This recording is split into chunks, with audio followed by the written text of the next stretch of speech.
After 20 years of counting birthdays behind concrete walls, I walked through the prison gates carrying everything I owned in a cardboard box.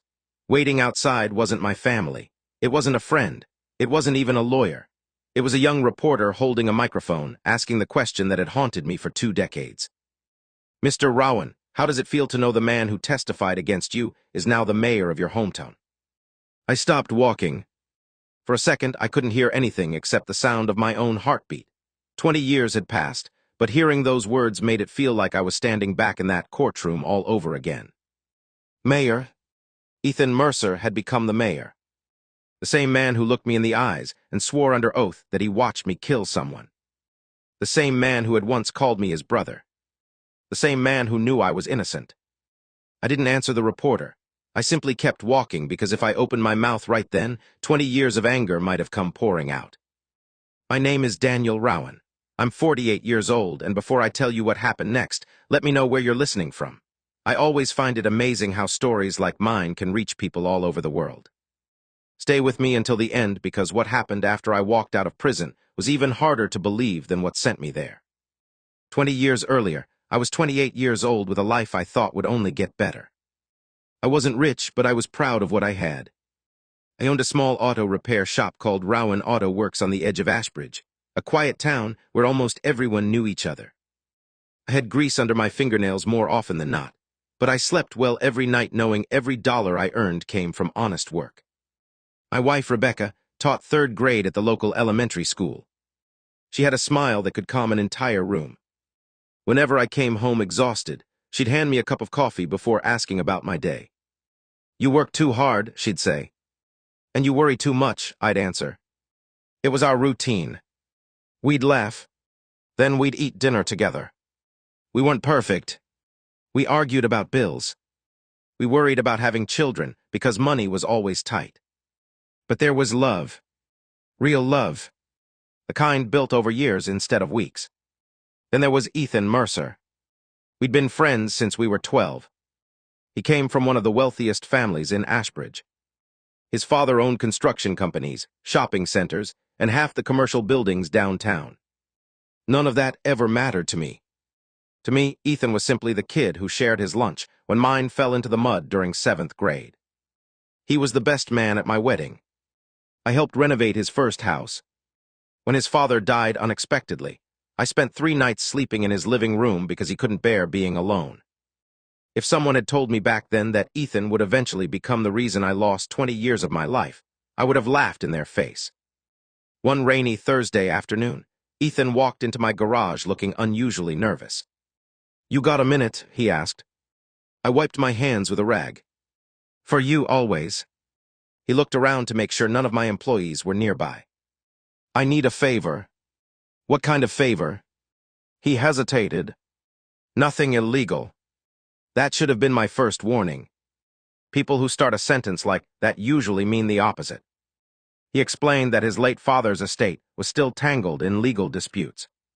According to him, some business partners were trying to steal property that legally belonged to his family. "I've got documents proving everything," he said. "I just need somewhere safe to keep them for a few days." I shrugged. "You could have rented a safe." "I don't trust banks." "So you trust my garage?" "I trust you." Those words meant something back then. I nodded. "Fine." That evening, he placed a locked metal briefcase in the storage room behind my office. "Don't open it," he said. "I won't." "Promise." "I promise." 3 days later, the police arrived. Not one patrol car. 6. They surrounded my garage as if I were some dangerous criminal. Customers stood frozen while officers stormed inside. One detective walked directly toward the storage room, almost as if he already knew where he was going. They brought out the briefcase. The detective unlocked it using a key he already had. Inside wasn't paperwork. Inside was a handgun covered in dried blood. Alongside it sat stacks of cash bundled with rubber bands. I stared without blinking. There has to be some mistake. The detective looked at me. "Daniel Rowan, you're under arrest for the murder of Victor Hale." I had never even heard that name before. Rebecca arrived at the station 2 hours later, crying so hard she could barely stand. They say the murder weapon was hidden at your shop. I didn't know what was inside. I know. Her hands trembled as she reached through the bars. I know you. I believed that would be enough. I believed truth mattered. I had no idea how wrong I was. The trial began 7 months later. By then, every newspaper in town had already declared me guilty. Headlines called me a greedy mechanic who killed a businessman over money. People who used to wave at me avoided looking in my direction. My customers disappeared. My savings vanished paying lawyers. Rebecca sold her grandmother's jewelry just to keep our house. Then Ethan took the witness stand. He walked confidently toward the microphone. Our eyes met. For a second, I expected him to tell the truth. Instead, he raised his right hand and swore to tell it. Then he destroyed my life. I visited Daniel 3 days before Mr. Hale disappeared, he testified. He seemed desperate. My lawyer stood. What do you mean by desperate? He asked if I knew anyone carrying large amounts of cash. My stomach dropped. That conversation had never happened. Ethan continued. He told me he could solve all his financial problems with one opportunity. Every word was another brick sealing my fate. When my lawyer questioned him about the briefcase, Ethan looked devastated. I believed Daniel wanted to protect family documents. His voice cracked. I never imagined he'd use the case to hide evidence. People in the courtroom nodded sympathetically. They believed him. Even worse, he looked like he believed himself. When he stepped down, he refused to look at me. Not once. The jury took less than 4 hours. Guilty. 1 word. 20 years. Rebecca screamed. I still hear that scream in my dreams. Prison changes people. Not because everyone becomes violent. Because hope slowly disappears. The first year I kept telling myself someone would discover the truth. The second year I waited for an appeal. The third year I realized no one was coming. Letters from Rebecca became the only thing keeping me alive. She wrote every Sunday. She described the changing seasons, the flowers she'd planted, the books she was reading. She never missed a week. Then, without warning, the letters stopped. 1 week, then 2, then a month. I imagined every terrible possibility. Had she gotten sick? Had she been hurt? Finally, 6 weeks later, I received an envelope. It wasn't handwritten. It had been typed. Daniel, I'm sorry. I can't do this anymore. Waiting has become its own prison. I still believe you're innocent, but believing isn't enough to build a future. I hope one day you'll forgive me. Rebecca, I read that letter until the paper began falling apart. I didn't blame her.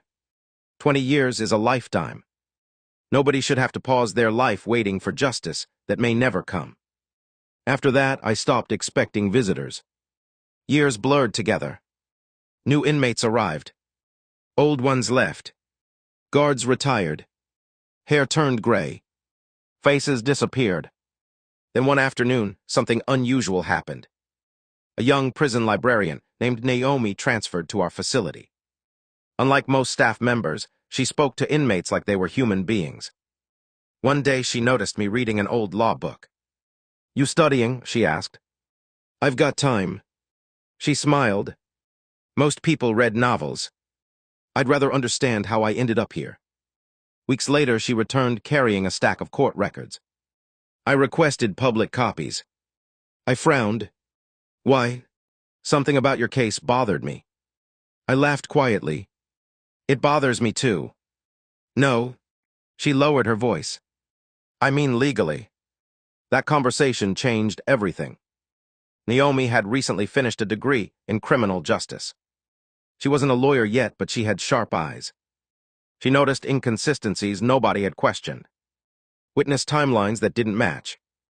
Evidence logged at impossible times. Security records with unexplained gaps. Little things, on their own meaningless.